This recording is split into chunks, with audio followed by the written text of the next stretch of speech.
Beauty parlour में जाकर पतर की मेकअप सेटअप करबी हैं गे। ब्यूटी पार्लर में जाकर पतर की मेकअप सेटअप करबी हैं गे। राइटर रोशन के शादी जे गोर की डीजे पर कमर हिलाबी हैं गे।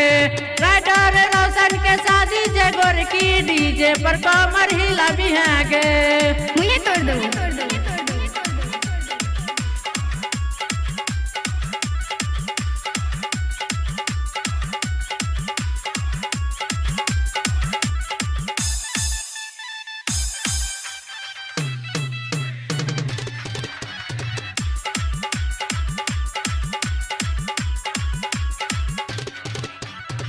बब कट हेयर कटिन ए भरो बहन बिहागे।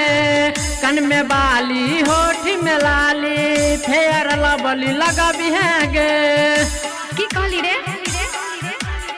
बब कटिन हेयर कटिन ए भरो बहन बिहागे।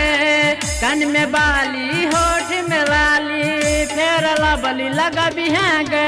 टोपी से घगरा पर अगरा हिले मिक्सी पर मिथिला फंसे लगे। टोपी से घगरा पे अगरा हिले मिक्सी पर मिथिला फंसे लगे। राइटर रोशन के शादी से गोर की डीजे पर कमर हिलाबी हैं गे। राइटर रोशन के शादी से गोर की डीजे पर कमर हिलाबी हैं गे। बंदे खाली टोला सन के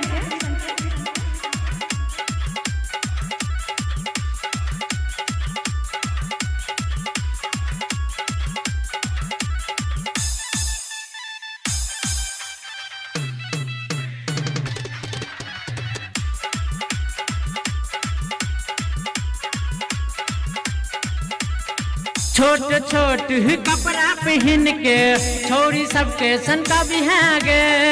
लोचा मन के डीजे बजाय छे अपन सिस्टम हिला बिहागे। की कहली रे? छोट छोट कपड़ा पहन के छोरी के सनका बिहागे। लोचा मन के डीजे बजाय छे अपन सिस्टम हिला बिहागे। छोरा बरियतिया सरियतिया के संगे कमर में कमर सटा बिहागे। छोरा बरियतिया सरियतिया के संगे कमर में कमर सटा बिहागे। राइटर रोशन के शादी से गोर की डीजे पर कमर हिला बिहागे। राइटर रोशन के शादी से गोर की डीजे पर कमर हिला बिहागे। मुझे तोड़ दो।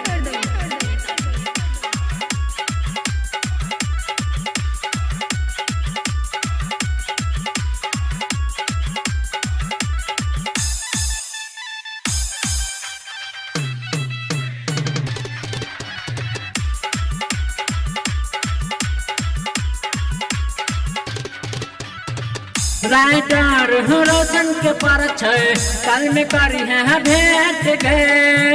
राम सोनोज सोमन के गोर की बोली है तू सेठ गे। बोली है तू सेठ गे। राइटर रोशन के पर कल में करी है भेंट गे। राम सोनोज सोमन के गोर की बोली है तू सेठ।